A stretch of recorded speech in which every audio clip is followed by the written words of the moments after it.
نحمده ونستعينه ونستغفره ونعوذ بالله من شرور أنفسنا ومن سيئات أعمالنا من يهده الله فلا مضل له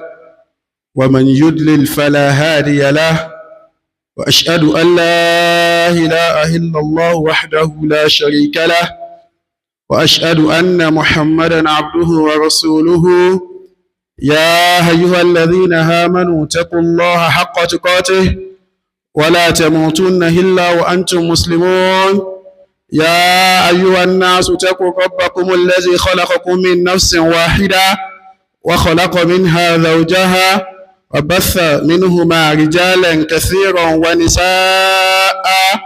واتقوا الله الذي تساءلون به والأرحام إن الله كان عليكم رقيبا يا أيها الذين آمنوا اتقوا الله وقولوا قولا سديدا يصلح لكم أعمالكم ويغفر لكم ذنوبكم ومن يطع الله ورسوله فقد فاز فوزا عظيما أما بعد فإن أصدق الحديث كتاب الله وأحسن الهدي هدي محمد صلى الله عليه وسلم وشر الأمور محدثاتها وكل محدثة بدعة وكل بدعة ضلالة وكل ضلالة في النار يا عباد الله فاتقوا الله عباد الله حق التقوى واعلموا أن أعظم الأحداث في تاريخ الإسلام الهجرة النبوية المباركة التي انتقل فيها رسول الله صلى الله عليه وسلم من مكة المكرمة إلى المدينة المنورة بعد أن اشتد أذى المشركين على المسلمين. قال الله تعالى إلا تنظروه فقد نظره الله إذ أخرجه الذين كفروا ثاني اثنين إذ هما في الغار إذ يقول لصاحبه لا تحزن إن الله معنا. وقال النبي صلى الله عليه وسلم المسلم من سلم المسلمون في لسانه ويده والمهاجر من هاجر ما نهى الله عنه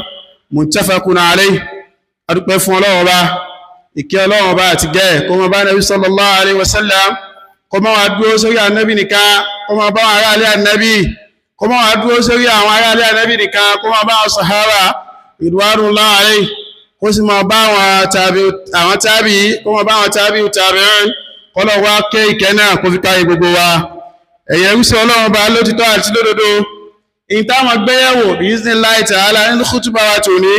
òun náà ni Hijrah tí Ànábì sallallahu alayhi wa sallam tí wọ́n ṣe láti ìlú Mẹ́kà lọ sí ìlú Medina. níbí bi'iznillahi kìí ṣe pé ìtàn bánàbí sallallahu alayhi wa sallam ṣe rìnrìn àjò láàmà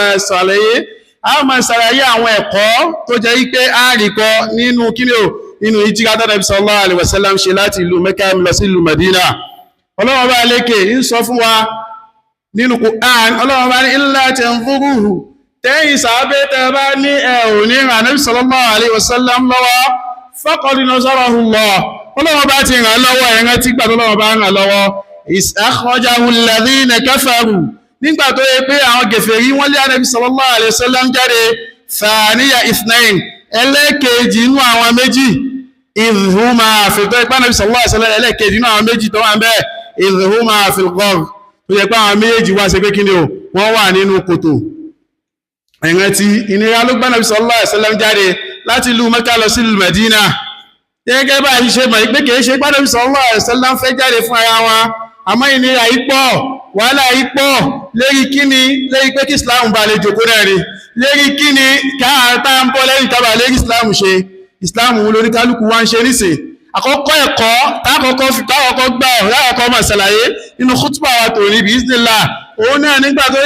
sọ pé idh huma fil ghar nígbà táwọn méjì wà nù kòtò iz yaqulu li sahibihi nígbà tó Ànábì sallallahu alaihi wasallam tí wọ́n sọ fún bàbá wa Abubakar Siddiq kẹjọ wà nù kòtò wípé la tahzan má bànújẹ́ inna Allaha ma'ana Ọlọ́run bá ń bẹ pẹ̀lú wa. àkọ́kọ́ ìtẹ́yàn kọ́kọ́ máa gbọ́yẹ̀wò nínú ẹ̀kọ́ tí pé àríkọ́ nínú ọ̀rọ̀ òun náà ni pé at-tawakkul ala Allahi haqqa tawakkulihi òun náà ni kékèyàn gbára lé Ọlọ́run Ọba ní pàápàá gbígbára lé ní gbẹ́gbàrá lé gẹ́gẹ́ tó sì jẹ́ pé a máa gbára lé Ọlọ́run Ọba àwọn nínú àríṣ tí tó wá nínú Sahihayn tó jẹ́ pé nígbà tí Ànábì sallallahu alaihi wasallam àti Abubakar tọ́jọ́ wà nù kòtò, Abubakar wá wo òkè wá rí pé àwọn kèfèrí náà ti bá wa yìí. Ó wá ní àrin wọ́n sọ fún Ànábì sallallahu alaihi wasallam wípé tẹ́mi yìí bá fi lè wo ẹsẹ̀ rẹ̀ báyìí, tó bá fi lè gbẹ́sẹ̀ kó ibi tó wà tó fi wo ẹsẹ̀ rẹ̀ báyìí, àwa ní òrì. Ànábì sallallahu alaihi wasallam wọ́n sọ fún Sayyidina Abubakar radiyallahu anhu wípé kí ni wọ́n rò bí i pé èèyàn méjì wà nù kòtò tó jẹ́ pé Ọlọ́run bá wá sí kẹta wọn, ìzìhúmá fil-ghar, tó jẹ́ pé àwọn méjì náà ṣe pé kí ni ò náà wà nù kòtò, Ọlọ́run bá wá ṣe pé kí ni ò, Ọlọ́run bá wá sí kẹta wọn, la tahzan, mọ́bànújẹ́, inna Allaha ma'ana, Ọlọ́run bá wà pẹ̀lú wa. Tó bá ti gbára lọ́lọ́run bá ní gbígbára lé yányá, Ọlọ́run bá wà pẹ̀lú rẹ̀. Àmọ́ ń gbára lọ́lọ́run bá ó lọ ṣe nǹkan mí, Ọlọ́run bá ò ní wà pẹ̀lú rẹ̀ bá ní. Onítawakkaltu ala Allah, olóńgbára lọ́lọ́run bá ó sì gbẹ́rẹ́, olóńgbára lọ́lọ́run bá ó ń fi nǹkan mí kọ́lé, olóńgbára lọ́lọ́run bá ó ń ṣe nǹkan mí. Tó gbé Ọlọ́run bá sì jẹ́ wá pé wa man yattaqillaha yaj'al Allahu min amrihi yusra. Ẹni tó bá gbára lé Ọlọ́run bá gbogbo àlámọ̀ ìyẹ̀wó sọ di fúfúyẹ́ fún. Ọlọ́run bá tún sọ ń bò mí wa man yattaqillaha yaj'al Allahu makhraja, tí gbogbo ẹ bá fún pẹpẹ mẹ́yà Ọlọ́run bá lówó lánàá fún tí a bá ti gbára lọ́lọ́run bá láà. Ọlọ́run bá tún sọ ń bò mí o wa ma yatawakkal ala Allahi fa huwa hasbuhu. Ẹni tó bá ti gbára lé Ọlọ́run bá ti tó ẹni tẹ́yàn gbára lé. Àbúrú wo ló ti sí ọ? Àwọn kan mí wo ló ti sí ọ? Lágbólé yìí ó ti lọ sí gẹ́gẹ́ sórí pé àwọn ìyá ìwà láwọn pọ̀ lérí kí ni gbára lé Ọlọ́run bá. Ọlọ́run bó gbé yóò lánàá tó gbogbo ẹ bá dí yóò ṣe pé kí ni yóò lánàá fún ọ. O nídìí àwọn ọmọ o nídìí kankan. Ànábì sallallahu alaihi wasallam ń jọ yẹ wá pé law kuntum tawakkalu ala Allahi haqqa tawakkulihi, tó jẹ́ pé ẹnìkan kan yí bá gbára lé Ọlọ́run bá bó ṣe yẹ kó ṣe gbára lé ni la razaqakum, Ọlọ́run bá lọ́wọ́ mọ̀ ṣe jẹ́ ẹ̀hún fún yín. Kama yarzuqu at-tayr, gẹ́gẹ́ bí ẹyẹ yaghudhu himazan, tó jẹ́ pé yóò jí lẹ́yìn tó jẹ́ pé ebi ń pa á pé omi tí ó jẹ, wa yaruhu bitanan, lẹ́yìn tí ó bá fi dalẹ̀ yóò ti yó. Àkọ́kọ́ ẹ̀kọ́ táwọn kọ́ rí níbi hijira tí Nabi sallallahu alaihi wasallam ṣe láti ìlú Mẹ́kà lọ sí ìlú Mẹdínà, ó ní pé kí ni o, wọ́n gbára lé Ọlọ́run bá bó ṣe ẹ̀kẹ́ sí gbára lé. Ọlọ́run bá wá ṣe pé kí ni o, Ọlọ́run bá wá ní fa anzalallahu sakinatahu alayhi. Nígbà tó yẹ kí wọ́n ti gbára lé Ọlọ́run bá wá sọ ìfọ̀kànbalẹ̀ rẹ̀, ó sọ lé wọn lérí. Wa ayyadahu bi junudin lam tarawha, Ọlọ́run bá wá náà wọ́n lọ́wọ́ pẹ̀lú àwọn ọmọ ogun tó yẹ pé kí ni o, àwọn ọgbọ̀ òfojú rí. Wa ja'ala kalimatal ladhina kafaru sufla,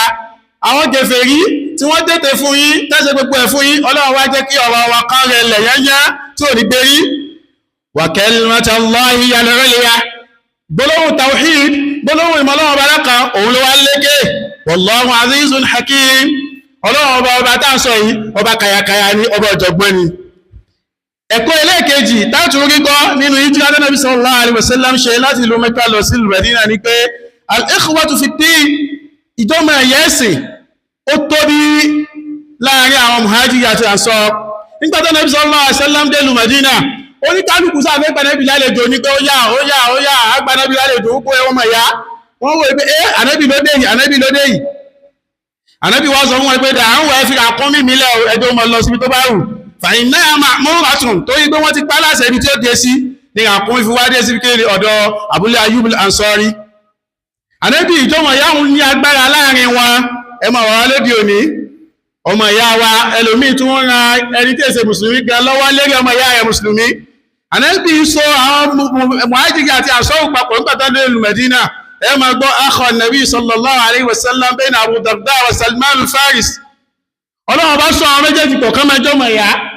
Àwọn ẹ̀yẹ ò ní kankan wọn àṣẹ́gun àmú kankan wọn láti ìlú Mẹdínà láti ìlú Mẹ́kà tó ń ṣe ìjìká bọ̀ wá.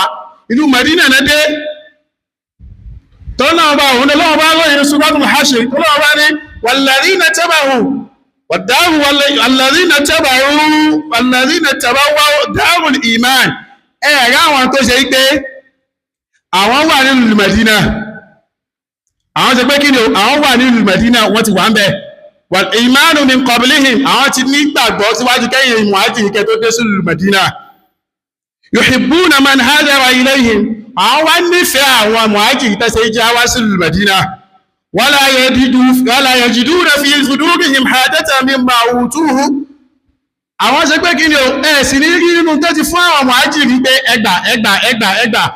ní rí lẹ́mìí wọn lọ́wọ́ ẹ̀ká ṣé tí mo fún wọn ìyá wa pọ̀jù báyìí ṣé tí mo fún wọn àwọn yọ̀ǹda gbogbo ẹlẹ́ fọlọ́wọ́ bá lékè ni wàyùfìrúnà ala anfusihim àwọn wá gbé ẹ̀mú fún wọn gbé ọlá fún àwọn mùhájírì tó ṣe jíra wá sí Mẹdínà wọ́n gbọ́lá fún wọn ju kí ni o ju ẹ̀mí ara wọn lọ walau kana bihim khasasa kódà bó jẹ́ pé in tí àwọn gbé kalẹ̀ yẹn àwọn gẹ́ nídìí ẹ̀ fún personal use wọ́n gbé kalẹ̀ fún wọn torí ìjọmọ̀ yẹ́sìn wọn ó ní agbára ju ìjọmọ̀ ẹ̀yà nẹ́sàbù gan lọ ju ìjọmọ̀ ẹ̀yà ẹbí gan lọ ìjọmọ̀ yẹ́sìn àwọn mùsùlùmí sí mùsùlùmí Ànábì sallallahu alaihi wasallam jọ yẹ wáyé pé al-mu'min masalul mu'min fi tawadihim wa tarahumihim wa ta'atufihim àpèjúwe mùmìnì ẹgẹ́ bí pé yóò máa nífẹ̀ẹ́ mùmìnì ẹgbẹ́ rẹ ni yóò máa láàánú mùsùlùmí ẹgbẹ́ rẹ ni yóò máa kẹ́ mùsùlùmí ẹgbẹ́ rẹ ni Ànábì ní kama sáré jẹ́sẹ̀t ó dà gẹ́gẹ́ bí ara rí o ìṣẹ́dá mínú lọ́rùn tí ìkẹ́kẹ́ bá ti sí ara tàdá ilá sáhìl jẹ́sẹ̀t gbogbo tó ẹgbẹ́ gidi máa fọ́ ẹ̀ gbogbo ara òsì ní gbádùn tó yẹ pé mùsùlùmí ni ò bá gbádùn wọ́n náà ò ní gbádùn òye kí wọ́n náà gbádùn pé ọmọ ìyá mi ni ò gbádùn yìí mùsùlùmí ni òwò ń jẹjẹ yìí ọmọ ìyá mi ni òwò jẹjẹ yìí kò yẹ kí wọ́n náà gbádùn pé ebi ní pọ̀ ọmọ ìyá mi bó ṣe yẹ kí mùsùlùmí ṣe mọ́ ẹ̀rí nù ọlọ́run Ànábì sallallahu alaihi wasallam tújú ẹ̀ fún wa ń bò mí al-mu'min lil-mu'min mùmìnì sí mùmìnì kalbuniyan ọ̀yà ẹ̀gẹ́ bí ilé ni yẹ̀ṣùtù ba'du ba'da tó yẹ pé apá kan náà ń ran apá kan lọ́wọ́ apá kan wọ́n fi ti apá kan ni wa shabbaqa sallallahu alaihi asabi'ahu Ànábì wa sọ ọ̀rẹ́ méjèèjì báyìí kó fi jẹ mọ̀ pé ìjọmọ̀ ìyá mùsùlùmí ó ṣe pé kí ni ó tóbi gẹ́gẹ́ bẹ́ẹ̀ làwọn mùhájírì àti àwọn sọ bẹ́ ṣe ṣe nìyẹn kòkò yìí sì náà tọ́lọ́wọ́ bá fi kádùn ládá fún wọn tọ́nà ọlọ́wọ́ bá fi ròyìn as-sabiquna al-awwaluna min al-muhajirina wal-ansar láwọn tó ti sáájú lẹ́nu àwọn mùhájírì àti ansar wal-ladhina taba'uhum bi ihsan àtàwọn tó tẹ̀lé wọn pẹ̀lú dáadáa radiyallahu anhum wa radu anhu ọlọ́wọ́ bá lóhun ti jọrú sí wọn àwọn náà sì ti jọrú tó tọ́lọ́wọ́ bá láàṣẹ fún wọn kò sí ó ti pọ̀ ju kọ́lọ́wọ́ bá kọ̀sọ̀ pé lágbájá mo ti yọrú sí ọ àjẹ́mẹ́ ẹ̀lẹ́ni yẹn lọ sòsé straight ìjọmọ̀ yẹ́sìn ó ṣe pàtàkì láàrin wa ẹlẹ́kẹta tátùmọ̀ gbéyẹ̀wò nínú àwọn ẹ̀kọ́ tá máa rí kọ́ nínú Hijrah Ànábì sallallahu alaihi wasallam tó ṣe láti ìlú Mẹ́kà lọ sí Mẹ́dínà òun náà ni pé an-nasru fi dinillah ẹ máa ràn lọ́wọ́ dẹ́ máa rẹ̀ sí Ọlọ́run bá lọ́wọ́ a máa ṣe pé kí ni o a máa rẹ̀ sí Ọlọ́run bá lọ́wọ́ ẹ̀sìn Ọlọ́run bá làwọn sàhábà àwọn ní àwọn gbẹ́lẹ́mì púpọ̀ jù nígbègbò àwọn ayé yìí kò jẹ́ kankan fáwọn àfẹ̀sìn Ọlọ́run bá láà lẹ́pẹ̀júwe ẹwọn bàbá Ashura ní radiyallahu anhu wọ́n délùú Mẹ́kà aláìní kankan wọ́n gbàtà wọ́n délùú Mẹ́kà wọ́n wá sọ́wọ́ wọ́n wá ní owó wọ́n ní gbogbo ẹ̀ nígbàtà wọ́n fẹ́ ṣe Hijrah wọ́n wá sọ fún pé onígbò kankan lọ torí pé ìlú wa ló ti ṣòwò sẹ́yìn wọn àbórí bàbá wa Ashura ní sàgbẹ̀tọ̀ mọ́ yọ̀ǹda gbogbo ẹ̀kalẹ̀ wọn àmú kankan lọ sí Mẹ́dínà nígbàtà ṣe Hijrah wọn mú kankan lọ wọn náà bí ṣe rí wọn báyìí Ànábì ní rọ̀bí halbẹ́ àbá Yahya èrè òwò tó ṣe yìí ó mọ̀ lérè inú púpọ̀ wọ́n nítorí ẹ̀rọ lọ́wọ́ bá aláàfin sọ nínú Qur'an wa minan nas man yashtari nafsahu ibtigha'a mardatillah ẹ̀rí àwọn ẹni tó ṣe wípé wọ́n ra ẹ̀mí ara wọn láti ṣe pé kí ni o wọ́n ta ẹ̀mí ara wọn láti ṣe pé kí ni o láti fi rojú ẹ̀rọ lọ́wọ́ bá lékè wọ́n ṣe pé kí ni o wọ́n rẹ̀ ẹ̀sìn lọ́wọ́ in tanzurullaha yanzurukum tẹ́ bá ràn Ọlọ́run bá lọ́wọ́ Ọlọ́run bó ràn yín lọ́wọ́ wa yusabbit aqdamakum Ọlọ́run bó sì fi ẹsẹ̀ yín rinlẹ̀ lórí òdodo Ọlọ́run bá láàtún sọ wípé kí ni o ẹ̀rí àwọn ẹni tó ṣe wípé kí ni o wọ́n ṣe Hijrah walladhina hajaru fi sabilillah ẹ̀rí àwọn tó ṣe Hijrah summa qutilu wọ́n pa wọ́n ní o àwòmátú àbákú ní o láyẹ̀rìsìkọ̀náwó mọ́ rísíkọ̀n asana Ọlọ́run bá lówó ṣe jẹ ẹ̀mú tó pé òun ṣe fún wọn Ọlọ́run bá tún sọ ń bò mí walladhina hajaru ẹ̀rí àwọn tó ṣe pé kí ni o wọ́n ṣe Hijrah láti ìlú Mẹ́kà lọ sí ìlú Mẹ́dínà bọ́dà máa gúlìmù lẹ́yìn ìgbà tó sábò sí fún wọn o lànùdàwì annáhùn fi dúníà hasana àwọn fún wọn nílò dùnú pé níyà ayé tẹ́jú wọ́n yí dàdá mẹ́ wal ajrul akhiratu akbar wá rí oore kékeré lórí ilé ayé tí wọ́n yìí orí alìkìyàmọ̀ tó tóbi ju tẹ́rí láyé lọ law kanu ya'lamun tán bá mọ̀ bẹ́ẹ̀. àwọn ẹ̀kọ́ tí ń bẹnu pé kí ni o kí ẹ̀ ṣe ìjírá láti ìlú Mẹ́kà lọ sí ìlú Mẹ̀dínà nìyẹn. nísìn báyìí kò wá sí ìjírá mọ́ o láti ìlú Mẹ́kà lọ sí ìlú Mẹ̀dínà kan mọ́ torí gbọ́dọ̀ Nabi sallallahu alaihi wasallam ti ṣe fatih Mẹ́kà Ànábì ní la hijrata ba'da al-fath kò sí ìjírá kankan mọ́ o lẹ́yìn gbàtà pé kí ni o lẹ́yìn gbàtà àti sí ìlú Mẹ́kà àti ìlú Mẹ́kà rẹ̀ ti dìlú Islam. kí wọ́n lè yóò máa ṣe Ànábì sallallahu alaihi wasallam ti lóye wa al-muslim man salima al-muslimuna min lisanihi wa yadihi ẹ̀rí mùsùlùmí òun lóyún tó jẹ́ pé ọmọ ìyá rẹ̀ bá là níbi ahọ́n rẹ̀ àtọwọ́ ẹ̀ kò bú kò lú kò sí gbogbo ẹ̀ nínú táwọn máa ń fi ahọ́n ṣe àtọwọ́ rẹ̀ sọmọ ìwé yẹn. Ànábì wa ni wal muhajiru ẹ̀rẹ́ ń ta lè ṣe ìjìká o man hajara ma naha Allahu anhu òun náà lẹ́yìn tó jẹ́ pé kí ni o ìtọ́lọ́wọ́ bá ṣe léèwọ̀ ó kú bẹ́ẹ̀ ìtọ́lọ́wọ́ bá ṣe pé kí ni yóò dá ó kú bẹ́ẹ̀. Sìnà gẹ́gẹ́ bá ṣe mọ̀ ipé kò dáa ẹni yóò ṣe ìjìká òun náà ní pé kí ni o yóò kò ní ṣe sìnà mọ́ yóò mọ̀ sí pé kí ni o yóò lọ yẹ fẹ́yàwó tí ó bá ti lágbára láti fẹ́yàwó yóò kára dúró.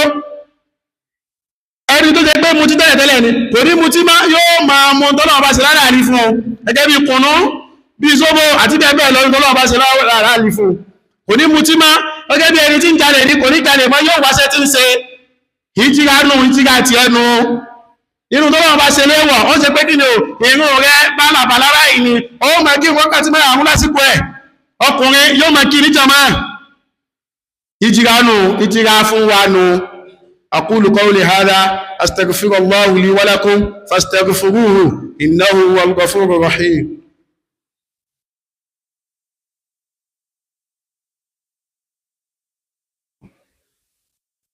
alhamdulillah حمدا كثيرا طيبا مباركا فيه نشكره على نعمه وصلى الله على نبينا محمد وعلى آله وأصحابه ومن والاه. في خطبتنا الأولى نتكلم حول الهجرة من مكة إلى المدينة والآن نتكلم في صيام يوم عاشوراء. أدوك فولون با إكلون أتي جاي كما با النبي صلى الله عليه وسلم gẹ́gẹ́ bá kútùbà wà lákọ̀ọ́kọ́ àsọ̀rọ̀ àwọn ẹ̀kọ́ tá máa rí kọ́ nínú ìjírá tánàbí sallallahu alaihi wasallam ṣe láti ìlú Mẹ́kà lọ sí ìlú Madina. nísìn báyìí a máa sọ̀rọ̀ nínú oṣù tá a wà yìí wọ́n ń pè kíníkan ní siyamu yawma Ashura àwẹ̀ kéèyàn máa gba àwẹ̀ níjọ́ Ashura.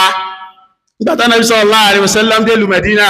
ó wá rí àwọn Yahudi tí wọ́n ń gbàwẹ̀ ó wá béèrè pé irú àwẹ̀ kí náà ń gbà yìí àwọn afúnirò pé kí ni o ìjọ Ọlọ́run bá la ànábì Musa kúrò níbi fitna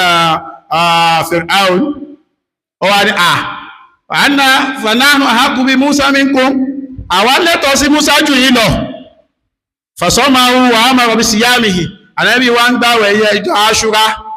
wọ́n ṣe pé kí ni ó wá pa àwọn sàábé náà láṣẹ káwọn náà máa ṣe pé kí ni o káwọn náà máa gbààwẹ̀ ẹjọ Ashura. níbi ìwáyà mi ànábì sallallahu alaihi níbi àrífì mi ànábì sallallahu alaihi wasallam sọ pé àwẹ̀ ẹjọ́ Ashura o ahtasibu ala Allahi an yukaffira as-sanata allati qabla ìrìnà kan wípé àwẹ̀ Ashura Ọlọ́run bó fi pa ẹ̀ṣẹ̀ ọdún tó ti ṣe pé kínú tó ti ṣáájú Ọlọ́run bó fi parẹ́. à ń gbẹ wa ló gbẹ ipá wọn ṣe dáadáa tó yẹ kí ẹ̀mọ̀ ṣe rèé òun náà ni pé kíni o kéèyàn gbààwẹ̀ kíni o léèyàn gbààwẹ̀ ẹjọ́ Ashura. Ànábì sallallahu alaihi wasallam tó yé wa níbi àrífì mi Ànábì ní láyín bá pẹ́tù ilẹ̀ àkọ́bìlì tó wá jẹ́ ìgbé ìbàdàn tí ń bọ̀ ní o làásùn mọ́nà tàṣà ìgbà 9 náà Ashura mi ní pé 10 nínú Muharram Ashura mi ní 9 nínú Muharram. àwọn afẹ́wájú yé wa pé àwọn oláwọn mọ̀rọ́tì àwọn ìpele àwẹ̀ ìjọ Ashura ìpele àkọ́kọ́ òun náà ní pé kékeré o kéèyàn gba àwẹ̀ a day before kéèyàn gba àwẹ̀ a day after mẹ́ta that is 9, 10, 11 tọ́lọ̀ bá ṣe fún lágbára bẹ́ẹ̀. ẹlẹ́ẹ̀kejì tó tún pọ̀wọ́lé òun náà ni 9 and 10 ẹlẹ́ẹ̀kẹta tó tún pọ̀wọ́lé òun náà ni 10 and 11 ó wá lẹ́yẹ́yẹ́ gbàbẹ́wà gba ìjọ kẹwàá torí ẹ̀ṣẹ̀ ọdún kan tó ti ṣẹ̀ṣáájú Ànábì sallallahu alaihi wasallam ó parẹ́ tó ti ṣe pé kí ni o tó ti ṣẹ̀ṣáájú Ànábì sallallahu alaihi wasallam tó yẹ wá pé kí ni o wọ́n parẹ́ iná ló fà tó yẹ pé kí ni o a ó máa múra a ó máa sọlápá ń tètè lọ síbi pé kí ni o lọ síbi pé a ó máa gbìyànjú láti máa ṣe pé kí ni o láti máa jọ́sìn fọ́lọ́run ọba lékè ọdún mi ló tún dé yìí nínú ọdún Hijrah ìwọ tó bá jẹ́ pé ìkẹ́ mi ló ṣe tẹ́lẹ̀tẹ́lẹ̀ gbìyànjú kó lékún nínú ìbádà wọ́n náà fún ààrẹ pé ọdún yóò fi kolẹ̀ pẹ̀lú ògbọ́lọ̀ oṣù kankan ìmọ̀ parí Qur'an tàjúdì ní ìní tó já àmì èyí tá a ṣe a ò mọ gbàtọ́lọ́wọ́ bá dá fún wa tó ẹgbẹ́ lò láyé so èyàn mọ mùsùlùmí wọn sọlá pa ń tètè lọ síbi pé kí ni o lọ síbi àwọn ṣẹ́ dáadáa tí ó fi wá dọ́dọ̀ lọ́wọ́ bá lékè lẹ́yìn tí sẹ́yìn pọ̀ yóò mọ̀ gbára lọ́wọ́ bá Allah ní gbígbára lé àwọn àǹfààní tí ń bẹ ń pé kí ni o kéèyàn gbààwẹ̀ Ashura nìyẹn gẹ́gẹ́ bá ṣe máa wà láwùjọ wa yìí àwọn èèyàn pé kí ni o káyókáyó lọ́pọ̀lọpọ̀ máa ń pè é kìí ṣe pé tó tọ́ condemnation láàfún àárí modify rẹ̀ ní pé ẹ gbààwẹ̀ tó bá ti wá gbààwẹ̀ tán tó bá di alẹ́ ọ̀lẹ́ wá sínú lọ́dọ̀ mi àmọ́ ètò ìṣẹ̀lẹ̀ ń bẹ̀ ní pé gbìyànjú kó jẹ́ pé bó ṣe ń ṣe níjọ Ashura yìí náà àwọn tó mí náà oníkàwé yẹn máa sínú lọ́dọ̀ rẹ̀ torí iṣu ń bẹ̀ ní pé tó bá ti wò pé káwé yẹn máa sínú lọ́dọ̀ rẹ̀ ó tó fún àyàfi tó jẹ́ pé tó sì fún ọjọ́ yìí lọ́la pé special ọlá pé tó bá ti wá sínú lọ́dọ̀ rẹ̀ o special ládàá lónìí torí ìhun náà bùkátà ẹ̀rí lọ́dọ̀ rẹ̀ sallallahu alaihi wasallam tí o bá ti wá rí bẹ́ẹ̀ tó yẹ kó mọ̀ sí lọ́dọ̀ mi kò burú ọ̀yẹ́ pé tọ̀ ẹ wá sínú lọ́dọ̀ mi ó tún gbà ládàá pé kí ni o ọ̀bọ tọ́lẹ̀ sallallahu alaihi wasallam sọ pé ẹni tó bá kó ẹni tí ń gbààwẹ̀ òun náà ní ládàá ẹni tí ń gbààwẹ̀ tí ládàá kò sì di kékeré o kò sì di ládàá kan lọ́wọ́ èèyàn mọ̀ ìyá mi ìtòfà ní ẹ tó jẹ́ pé a mọ̀ sí pé kí ni o a mọ̀ gbìyànjú pẹ̀lú ògo tí ń jẹ́ tọ́lọ́run Ashura ọdún yìí ó dà ìpéjọ Thursday ló sì bọ́ sí so ìjọ Wednesday Thursday Friday fẹ́ tọ́lọ́run bá fún lágbára Wednesday Thursday fẹ́ tọ́lọ́run bá fún lágbára Thursday Friday fẹ́ tọ́lọ́run bá ọwá lẹ́yẹ́yá gbàwẹ̀ ìjọ Thursday abẹ́lọ́wọ́n bá lékè kọ́lọ́run bá ṣe rọrùn fún wa Allahumma a'izzal al-islam wal muslimin wa adhilla ash-shirka wal mushrikin wa dammir Allahumma a'daka a'da ad-din اللهم انصر عبادك الموحدين في كل مكان اللهم اغفر لجميع الموتى المسلمين الذين شهدوا لك بالوحدانية